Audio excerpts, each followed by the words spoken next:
సంగారెడ్డి జిల్లా అమీన్పూర్ ఘటన రాష్ట్ర వ్యాప్తంగా సంచలనం సృష్టించింది.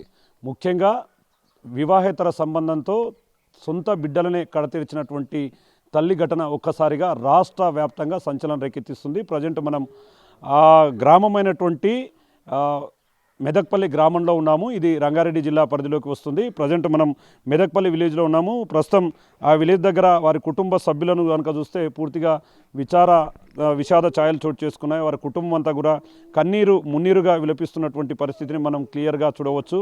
ఎందుకంటే బిడ్డలు తప్పు చేస్తే తల్లి క్షమించి వారిని వెనుకేసుకురావాలి. కానీ తనకు అడ్డుగా ఉన్నారు, తన వివాహేతర సంబంధానికి అడ్డుగా ఉన్నారు, వారిని అడ్డు తొలగించుకోవాలంటూ చేసినటువంటి ప్రయత్నం ముగ్గురు పిల్లల ప్రాణాలను బలి తీసుకుంది. దీంతో ఒక్కసారిగా గ్రామంలో విషాద ఛాయలు చోటు చేసుకోవడంతో పాటు వారి బంధువులు సైతం కూడా మున్నీరు అవుతున్నారు. నమ్మించి నన్ను మోసం చేసిందంటూ కూడా తన భర్త చెన్నయ్య తీవ్ర ఆవేదన వ్యక్తం చేస్తున్నటువంటి పరిస్థితి కనిపిస్తుంది. ప్రజెంట్ మన దగ్గర రజిత భర్త చెన్నయ్య ఉన్నారు. ఆయనతో మాట్లాడదాం. అన్న, అసలు ఏం జరిగిందన్న? ఆ రోజు ఏం జరిగింది? అసలు ఇంత దారుణానికి గల కారణం ఏంటి? అన్న, నేను డైలీ పోయి పని చేసినట్టు నా బండి తీసుకొని బయటికి వెళ్ళాను. వచ్చిన తర్వాత ఆమె స్కూల్ టీచర్గా వెళ్తుందని అనుకున్నాను. నా పిల్లలను స్కూల్కు తోలిచ్చింది, వచ్చింది, మంచిగానే ఉన్నది. నేను సాయంకాలం పని ముగించుకొని ఇంటికి వచ్చే వరకు 9 అయ్యింది. 9 గంటలకు అన్నం తిన్న తర్వాత నేను చందానగర్లో టిప్ ఉందని బయలుదేరాను. ఆ బయలుదేరినప్పుడు పిల్లలను అడిగితే తిన్నారా పిల్లలు అని అంటే పెరుగన్నం వేసి తినబెట్టాను. మా అమ్మాయి కూడా నాతో, నాన్న నాకు తల తిరుగుతుంది అని అన్నది.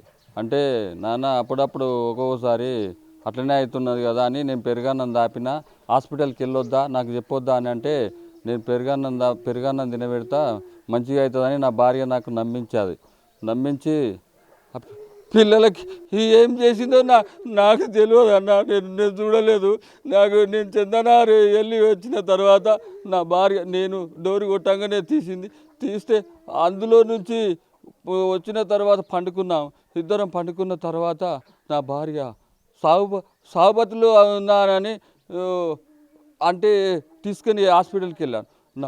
నా పెద్ద అబ్బాయిని పోయి లేపితే నా పెద్ద అబ్బాయి అంతలో చనిపోయి ఉన్నాడు. ఆ పక్కనే ఉన్న చిన్న అబ్బాయిని చూశాను. ఆ చిన్న అబ్బాయి కూడా అంతలోనే చనిపోయి ఉన్నాడు, బిగ్గరైపోయినారు. ఆ పక్కన చుట్టుపక్కల వాళ్ళను గేట్లు కొట్టి వాళ్ళని లేపితే వాళ్ళు వచ్చారు. వాళ్ళు వచ్చిన తర్వాత హాస్పిటల్కి తీసుకెళ్ళాను. హాస్పిటల్ తీసుకుపోతే అక్కడికి పోయినాక ఒక 10-15 నిమిషాలు స్లోలోకి వచ్చినట్టు నటించి నాకు చాలా ఇబ్బంది పెట్టారు. అంటే అన్న, వాస్తవంగా ఆ పెరుగులో అన్నం కలిపి చంపిందని కొందరు అంటున్నారు. టవల్తో మెడను పిసికి చంపింది, ఊపిరాడకుండా చేసిందని కొంతమంది అంటున్నారు. ఆ రోజు వాస్తవంగా ఆ పెరుగన్నం మీరు కూడా తినాల్సింది, మీరు మిస్ అయ్యారంటూ కూడా వార్తలు వస్తున్నాయి. దాంట్లో నిజమెంత? నేను తినటోనే కానీ నేను హైదరాబాద్ ట్యాంకర్ ఆర్డర్ ఉండడం వల్ల చందానగర్ పోతే రోడ్డు మీద ట్రాఫిక్ ఉండడం వల్ల నేను తినలేకపోయినాను. నేను తింటే నేను కూడా చనిపోయేదే ఉండేది. నా ప్రేమికుడు ఉంటే ప్రేమ కోసం అంటే ప్రేమికుడిని తీసుకొని పోతే నా పిల్లలు నాకు ఇచ్చేసేది ఉండే. నా పిల్లలు నాకు ఆస్తి కోసం నా పిల్లలను అడ్డుపెట్టుకొని ఆ ప్రేమికుడు ఇది గేమ్ ఆడి నన్ను ఈ పరిస్థితికి తీసుకొచ్చారు. ఈ పరిస్థితికి తీసుకొచ్చినందువలన వీళ్ళని మొత్తము కఠినంగా శిక్షించాలి. నాకు కఠినంగా శిక్షించకపోతే నా పిల్లలకు నా ఆత్మకు శాంతి లేకుంటుంది. నా పిల్లల ఆత్మకు శాంతి లేకుంటుంది. అన్న, ఇంకోటి అంటే పిల్లలు మొత్తం ఎంతమంది పిల్లలు, ఎంతెంత చదువుతున్నాయి, ఒకరొకరికి వాళ్ళ పేర్లు ఏంటి, ఎన్ని సంవత్సరాలు ఉన్నారు వాళ్ళు? సాయికృష్ణ 12 సంవత్సరాలు, మొన్న 25కు 12వ సంవత్సరం అయింది. మధుప్రియకు 10 సంవత్సరాలు, గౌతమ్కు 8 సంవత్సరాల పిల్లలు. 4th class 3rd class Gautam, 4th class Madhupriya, 5th class Saikrishna. అంటే అన్న, మొత్తంగా అంటే గతంలో ఎప్పుడైనా మీ మధ్యలో గొడవలు అట్లాంటివి వచ్చినాయా? ఒకసారి డౌట్ వచ్చింది. డౌట్ వస్తే ఎవడు అని అంటే మా ఫ్రెండ్స్, మా స్కూల్ టీచర్ అని నన్ను నమ్మించింది. మా స్కూల్లో టీచరు మాట్లాడుతుంది అని చెప్పి నమ్మించింది. ఏ స్కూల్ టీచర్ రా, ఎవర్రా అని అంటే మా నజ్జ మేడము, మా పక్కన ఎండి మేడము, ఆ మేడం అని నాకు చెప్పేది. నేను నమ్మాను. అంటే గెట్ టుగెదర్ పార్టీ తర్వాతనే ఇదంతా జరిగిందంటూ కూడా వస్తున్నాయి. వాస్తవంగా ఏం జరిగింది? అది గెట్ టుగెదర్ పార్టీకి పోవద్దని నేను అనున్నాను. నేను స్కూల్కి వెళ్తున్నానని నాకు చెప్పింది. ఆ పార్టీకి కూడా పోయింది, నాకు తెలియదు. నాకు చెప్పలేదు, నాకు తెలియదు. నేను వద్దన్నా, గెస్ట్ పార్టీ లేదు, ఏ పార్టీ లేదు, ఇంటికాడ ఉండు, లేదంటే స్కూల్కి వెళ్ళేసే అని చెప్పిన. స్కూల్కి వెళ్తున్నా అని చెప్పింది, అది గెట్ టుగెదర్ పార్టీకి పోయింది. నా ఆస్తు పేపర్లు, నా డబ్బులు అన్నీ ఎత్తుకొని వెళ్ళింది. అంటే ఏంటి మీ ఆస్తి పేపర్లు ఏంటి? మీరు పెళ్లి చేసుకున్నప్పుడు మీకు సంబంధించిన ఆస్తులా లేకుంటే వారికి సంబంధించిన ఆస్తులా? ఎటువంటి ఆస్తులు? నేను పెళ్ళి నాకు రెండో సంబంధమే. ఫస్ట్ సంబంధం భార్య డెలివరీ కాక చనిపోయింది, ఫస్ట్ సంబంధం. సెకండ్ సంబంధం అని నాకు వాళ్ళు ఆ అమ్మాయిని ఇవ్వాలంటే నాకు ఆస్తి పెట్టాలన్నారు. ఆస్తి పెట్టాలంటే నేను భూమి చేశాను, నా సొంత భూమి చేశాను. 2 ఎకరాలు చేశాను. 2 ఎకరాలు చేసిన తర్వాత అక్కడ ఆమన్గల్లో ఒక ప్లాట్ కొన్నాను. ఆ ప్లాట్ కూడా అమ్మాయి పేరు మీదే చేశాను. హైదరాబాద్లో ఒక ప్లాట్ కొన్నాను. ఆ హైదరాబాద్లో ఉన్న ప్లాట్ కూడా వాళ్ళ పేరు మీదే చేసిన. అంటే అన్న ఇక్కడ ఇన్నాళ్ళుగా అంటే పెళ్ళైన మీకు 13 ఏళ్ళు అవుతున్నట్టుగా తెలుస్తుంది. పెళ్ళి. పెళ్ళైన తర్వాత ఎప్పుడు సంగారెడ్డికి వెళ్ళారు? అక్కడ ఏం పని చేసేవారు? నేను ఈ ఊరిలోనే తక్కువ, నేను ఉన్నదే అమీన్పూర్ మున్సిపల్ పరిధిలోనే ఎక్కువ జీవితం గడిపాను. 30 సంవత్సరాల పైన అయిపోయింది నేను చేయబట్టి, అక్కడ నివాసం చేయబట్టి. ఈరోజు కాదు, ఈరోజు ఊరిలోనే తక్కువ, మున్సిపల్ పరిధిలోనే ఎక్కువ ఉన్నా. అంటే ఎప్పుడైనా మీరు ఆమెను సీరియస్గా ఫోన్ మాట్లాడుతున్నప్పుడు అట్లాంటి విషయాల్లో సీరియస్ కావడం, ఏం చేస్తున్నావు అని అడగడం కానీ, అది పిల్లల దృష్టికి ఎప్పుడన్నా వచ్చిందా ఇట్లాంటి విషయాలు? నా ముందు ఎప్పుడు మాట్లాడినట్టు కనిపించకపోయేది. ఏమన్నంటే పేరెంట్స్ మాట్లాడుతురు, ఏమన్నంటే మా స్కూల్ వాళ్ళు మాట్లాడుతురు, మా ఎండి మాట్లాడుతుంది, వాళ్ళు మాట్లాడుతుంది అని చెప్పేది. అన్న ఇంకో విషయం అంటే మీరు అక్కడ పెరుగన్నం తినకుండా వెళ్ళిపోయిన తర్వాత అంటే కొంత మీ వెంబడించారు, మీ వెంటనే వచ్చారు, మీరు మిస్ అయ్యారని మీ వెంటనే వచ్చి మిమ్మల్ని కూడా ఇబ్బందులు పెట్టాలని చూశారని మీ భార్య వీళ్ళంతా చెప్తున్నారు. మీ భార్య చేసినట్టుగా కొంత వార్తలు వస్తుంది. నిజమేనా? మిమ్మల్ని ఫాలో అయ్యారా? నిజంగా ఏం జరిగింది? నా వెనుక వచ్చింది, నేను ఎప్పుడు అబ్జర్వేషన్ చేయలేదు. ప్రతి బండి రోడ్డు మీద వస్తుంది కదా, ఏ బండి అని నేను అబ్జర్వేషన్ చేయలేదు. నేను వెళ్ళాను, చందనారు పోయిన తర్వాత నేను అక్కడ మార్వాడి షాపు వాళ్ళ దగ్గర వాటర్ పోసి తర్వాత ఇంటికి వచ్చే వరకు మా భార్య ఇంటిలోనే ఉన్నది. నేను డౌట్ పోలేదు. అట్లా నాకు నా వెంబడించిందంటే నేను డౌట్ పోతుంటే మా భార్య ఇంటిలో డోరు కొడితే డోరు తీసింది. డోరు తీసిన తర్వాత పండుకుంటా అంటే నేను పండుకుంటలేరా అని పండుకుని ఉన్నాం. అంటే ఇప్పుడు పిల్లలు విషయం తిన్నారని మీకు ఎప్పుడు తెలిసింది? మీకు అంటే చూసిన వెంటనే మీరు గమనించారా? ఆ రోజు వాస్తవంగా మీరు వచ్చినప్పటి నుంచి ఎంత అంటే హాస్పిటల్కి తీసుకుపోవడం ఇట్లాంటివి ఎంతసేపట్లో జరిగిపోయినాయి? 11 గంటల తర్వాత వచ్చి పండుకున్నాను. పండుకున్న తర్వాత నిద్రలో ఉన్నప్పుడు 2:30 ప్రాంతంలో చనిపోయే మత్తులు ఎక్కన అని గొంతు ఎక్కన పోతుందని చెప్పడం వల్ల నేను పోయి దగ్గరికి పోయి ఏమైంది అని లేపిన తర్వాత మా పెద్ద అబ్బాయి, నేను ఏడ్చాను, ఏమైంది రజిత ఏమైందని పట్టుకుంటే నాకు గొంతు పోతుంది అని అంటుంది. అన్న తర్వాత తీసుకొని పక్కన పోయి డోరు కొడితే వాళ్ళు కొద్దిసేపటికి వచ్చారు, 1/2 అవర్ తర్వాత వచ్చారు.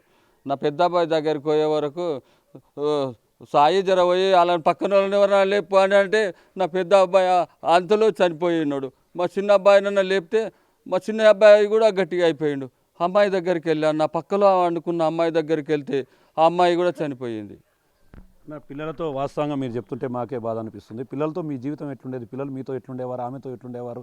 ఒకసారి అంటే గతంలో ఆ పిల్లలతో మీకు ఉన్నటువంటి ఎఫెక్షన్ ఏ విధంగా ఉండేది? పిల్లలు నేను ఇంటికి వచ్చేవరకే సాయన్న ఇట్లా అన్నాడు డాడీ అని చిన్నబ్బాయి వచ్చి చెప్పడం, చిన్నబ్బాయి ఇట్లా అన్నాడు అని మా మధు చెప్పడం, మా మధు ఇట్లా అన్నదా డాడీ అని మా పెద్ద అబ్బాయి చెప్పడం. నాకు మీరు కొట్లాడకూరు బిడ్డ, మీరు మంచిగా ఉండాలని, ఏది కావాలో చెప్పండి అని నేను చెప్పి తీసుకొచ్చేవాడిని. అన్న ఇప్పుడు మీరు ఏం కావాలనుకుంటున్నారు? మరి ఇంత జరిగింది, మీ పిల్లలు 3 చనిపోయారు, 3 కూడా ఒకే చోట పూడ్చిపెట్టినటువంటి ఘటన. ఒకే చోట పూడ్చిపెట్టాను. నాకు జరిగిన నష్టాన్ని నేను చాలా బాధపడుతున్నా. నేను వాళ్ళకు కూడా కఠినంగా శిక్ష పడాలి. వాళ్ళని నా ముందు చంపితే నాకు న్యాయం జరిగినట్టు అనిపిస్తుంది. అంటే పోలీసులు ఏమంటారు? ఇప్పటికే విచారణ చేశారు, ఇద్దరిని కూడా అరెస్ట్ చేశారు, రిమాండ్ కూడా పంపించారు. పోలీసులు మీతో ఏం చెప్తున్నారన్న? నాకు పోలీసులతో నేను మాట్లాడలేదన్న, నేను ఏం చెప్పలేదు. నేను వెళ్ళలే. ఒకసారి వచ్చాను, ఫోన్ ఇచ్చారు, వెళ్ళొచ్చాను సార్. ఓకే, అంటే ఘటన జరిగినాక పోలీసులకు ఎన్ని గంటలకి ఈ విషయం తెలిసింది? ఎవరు చెప్పారు పోలీసులకు? పోలీసులకు ఘటన జరిగినప్పుడు నా కాల్లో మాకు వాటర్ ట్యాంకర్ ఓపించుకున్న ఆయన మురళీ సార్ అనే అతనికి ఫోన్ చేశాను. అంతలో ఆయన అంబులెన్స్ తీసుకొని వచ్చారు. అది ఆ పక్కన వాళ్ళ నాలుగులను పిలిస్తే వాళ్ళు వచ్చి వేసుకుపోయారు సార్. అంటే ఏం విషయం కలిపింది అన్న పెరుగన్నంలో ఎలాంటి విషయం కలిపింది ఏంది అనేది ఏమన్నా తెలుసు? అది ఏం కలిపింది నాకు తెలియదు సార్. అది ముగ్గురు పిల్లలను అయితే చంపేసింది. అది మాత్రం ఉండకూడదు. నాకైతే నా ఆస్తులు తీసుకొని నా పిల్లలు చంపేసి నన్ను చంపేద్దామని చూసింది అంతే. నేను ఆ రోజు పెరుగన్నం తినకపోవడం వల్ల నేను తప్పిపోయినా. చూస్తున్నాం ఒకవైపు చెన్నయ్య ఈ విధంగా చెప్తున్నాడు. మనం క్లియర్గా వారి ఇంటి పరిసర ప్రాంతాల్లో కూడా చూడొచ్చు విషాద ఛాయలు చోటు చేసుకున్నాయి. ఇప్పటికే చెన్నయ్య పూర్తిగా అసలు ఏం జరుగుతుంది, తన చుట్టూ ఏం జరిగింది, తనను నమ్మించి ఈ రకంగా మోసం చేసి పూర్తి స్థాయిలో తన కుటుంబ పతనానికి కారణమైనటువంటి తన భార్య రజితను పూర్తి స్థాయిలో శిక్షించాలంటూ కూడా ఆయన వాపోతున్నాడు. తన పిల్లలను ఊరికి సమీపంలోనే ఒకే చోట పూడ్చుకొని నిత్యం కూడా అటువైపు వెళుతూ మనోవేదనకు గురవుతున్నటువంటి పరిస్థితి ఈ గ్రామంలో, మెదక్పల్లి గ్రామంలో కనిపిస్తుంది. ఏదేమైనప్పటికీ దేశవ్యాప్తంగా ఇదొక సంచలనంగా మారింది.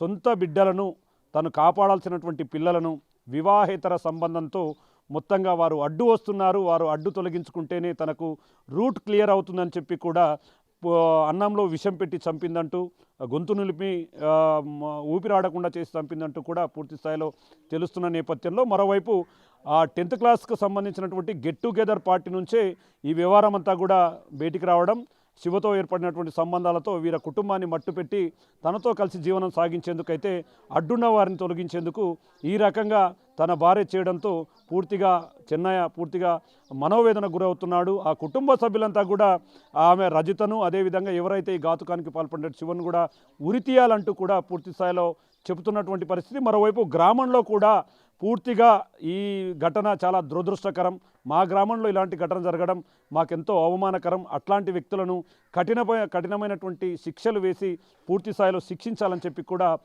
మెదక్పల్లి గ్రామంలో చెప్తున్నటువంటి పరిస్థితి కనిపిస్తుంది. ఇది ఓవరాల్గా అమీన్పూర్లో తన సొంత బిడ్డలను కడతీర్చినటువంటి తల్లి ఘటనకు సంబంధించినటువంటి overall update. Camera person Nageshwar, Shankar Goud, big TV, Medakpally నుండి.